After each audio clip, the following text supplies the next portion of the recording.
ನಮಸ್ತೆ. ಅಧ್ಯಾಯ 1 ಶ್ಲೋಕ 20.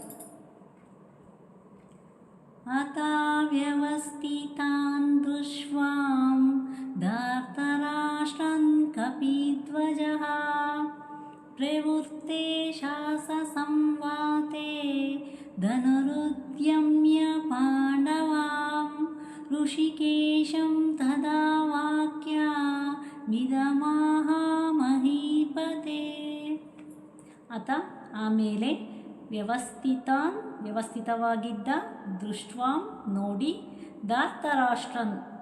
ಧೃತರಾಷ್ಟ್ರನ ಪುತ್ರರನ್ನು ಕಪಿಧ್ವಜ ಹನುಮಂತನ ಚಿಹ್ನೆಯ ಧ್ವಜವುಳ್ಳ ಶಸ್ತ್ರಾಸ್ತ್ರಮಾವಂತೆ ಬಾಣಗಳನ್ನು ಬಿಡಲು ಋಷಿಕೇಶಂ ಶ್ರೀಕೃಷ್ಣನನ್ನು ತದಾ ಆಗ ವಾಕ್ಯಂ ಮಾತುಗಳನ್ನು ಇದಂ ಈ ಆಹ ಹೇಳಿದನು ಮಹೀಪರತೆ ರಾಜನೇ ಎಂಬ ಅರ್ಥವನ್ನು ನೋಡಬಹುದು.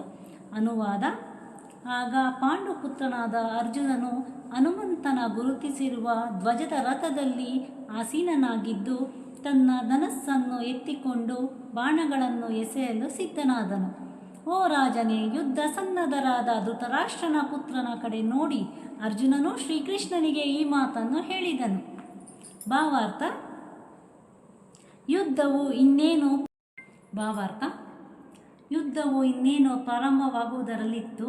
ರಣಭೂಮಿಯಲ್ಲಿ ಶ್ರೀಕೃಷ್ಣನ ನೇರ ಉಪದೇಶಗಳನ್ನು ಅನುಸರಿಸಿದ ಪಾಂಡವರು ಅನಿರೀಕ್ಷಿತ ರೀತಿಯಲ್ಲಿ ತಮ್ಮ ಸೈನ್ಯದ ವ್ಯೂಹವನ್ನು ರಚಿಸಿದ್ದರಿಂದ ಕೌರವರು ಬಹಳ ಮಟ್ಟಿಗೆ ಉತ್ಸಾಹವನ್ನು ಕಳೆದುಕೊಂಡರು. ಇದು ಮುಂಚೆ ಬಂದ ಮಾತುಗಳಿಂದ ತಿಳಿಯುವಂತಿದೆ.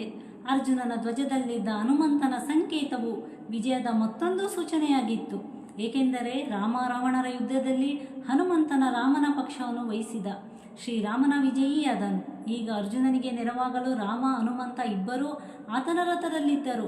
ಶ್ರೀಕೃಷ್ಣನೇ ಶ್ರೀರಾಮ ಎಲ್ಲಿದ್ದರೆ ಅಲ್ಲಿ ಅವನ ನಿರಂತರ ಸೇವಕ ಹನುಮಂತನೂ ಆತನ ನಿರಂತರ ಧರ್ಮಪತ್ನಿ ಭಾಗ್ಯಲಕ್ಷ್ಮಿಯಾದ ಸೀತೆಯೂ ಇರುತ್ತಾರೆ. ಆದುದರಿಂದ ಅರ್ಜುನನಿಗೆ ಶತ್ರು ಭಯಕ್ಕೆ ಕಾರಣವೇ ಇರಲಿಲ್ಲ. ಎಲ್ಲಕ್ಕಿಂತ ಮುಖ್ಯವಾಗಿ ಇಂದ್ರಿಯಗಳ ಸ್ವಾಮಿಯಾದ ಶ್ರೀಕೃಷ್ಣನೇ ಸ್ವತಃ ಅಲ್ಲಿದ್ದು ಅವನಿಗೆ ನಿರ್ದೇಶಿಸುತ್ತಿದ್ದ. ಹೀಗೆ ಅರ್ಜುನನಿಗೆ ಯುದ್ಧ ನಿರ್ವಹಣೆಯಲ್ಲಿ ಎಲ್ಲ ಸನ್ಮಾರ್ಗದರ್ಶನವೂ ಲಭ್ಯವಾಗಿತ್ತು. ಭಗವಂತನ ತನ್ನ ಶಾಶ್ವತ ಭಕ್ತನಿಗಾಗಿ ರೂಪಿಸಿದ ಇಂತಹ ಶುಭ ಸನ್ನಿವೇಶಗಳಲ್ಲಿ ನಿಶ್ಚಯವಾದ ವಿಜಯವು ವಿಜಯದ ಸೂಚನೆಯಾಗಿದ್ದವು ಎಂಬ ಅರ್ಥವನ್ನು ನಾವು ಶ್ಲೋಕ 20ರಲ್ಲಿ ತಿಳಿದುಕೊಳ್ಳಬಹುದು. ನಮಸ್ತೆ.